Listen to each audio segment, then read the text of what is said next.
Chapter 34. Listening Comprehension. Listening text first.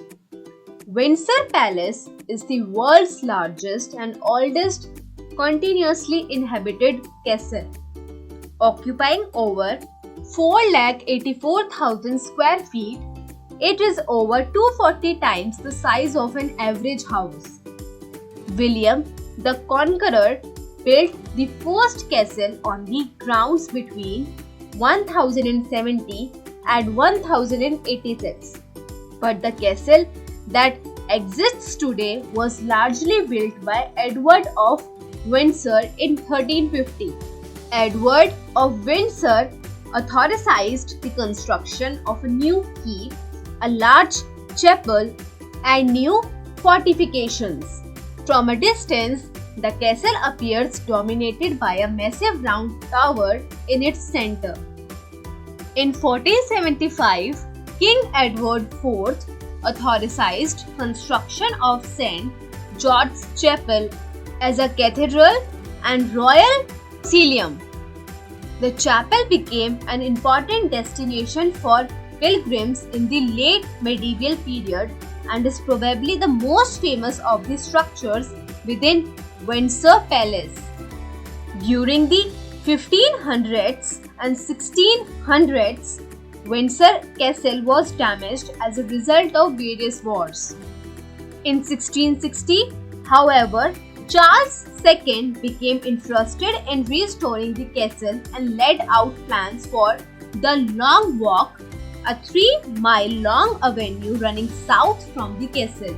Charles II also had the royal apartments and St. George's Hall rebuilt. The royal apartments were spectacular with numerous carvings, frescoes, and tapestries. The artwork acquired during the rebuilding of Windsor Castle became known as the Royal Collection, which remains relatively unchanged today. In 1824, George IV moved into the castle and was granted £3 lakh to renovate Windsor Castle.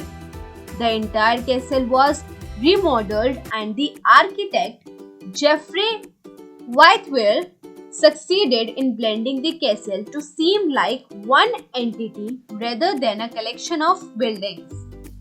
Whitewell raised and lowered the heights of various buildings to give them symmetry and improved the appearance and structure of others. Listening text 2.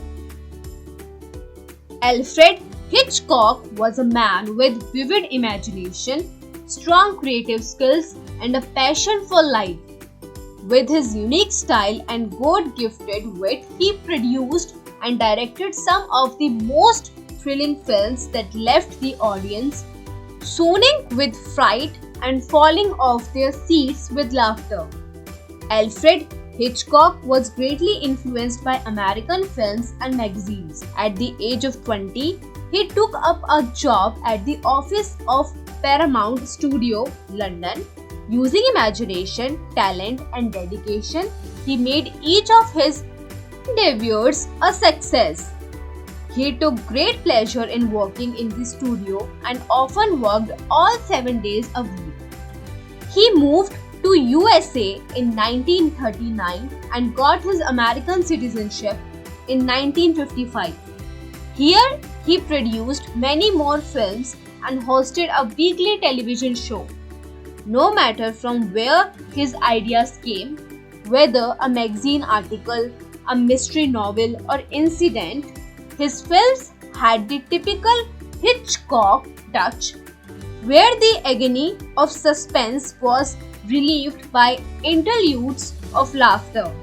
Hitchcock was knighted in 1980. Listening text 3.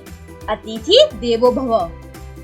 To make visitors to the city feel welcomed during the Commonwealth Games, India Tourism Development Corporation (ITDC) is set to train taxi and auto drivers, CISF personnel posted at monuments, dhaba owners, hotel staff, etc. Participants will be taught English as well as courtesy and ways to communicate with tourists. At present, there is a shortage of trained guides in the city, and with the Commonwealth Games drawing close, the issue has to be addressed promptly.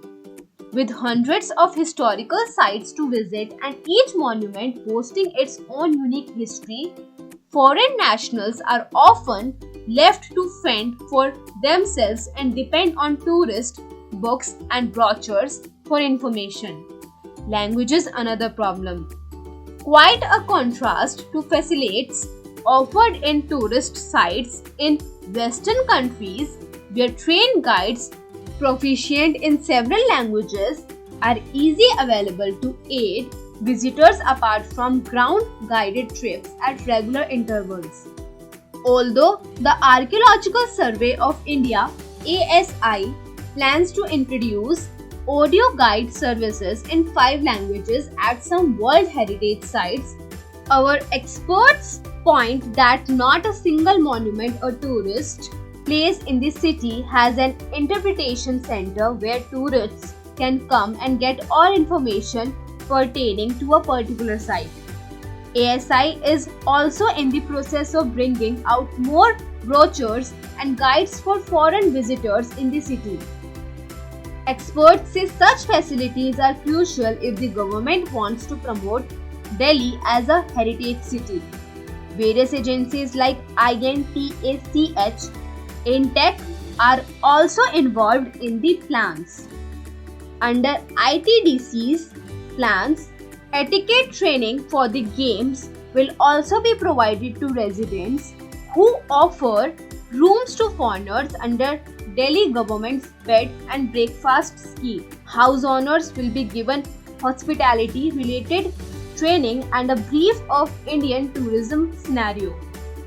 Most visitors generally question their hosts on information about the city, so they will be provided information on the Golden Triangle, Delhi, Agra and Jaipur, as well as where tourists should go visiting in Delhi, said an official.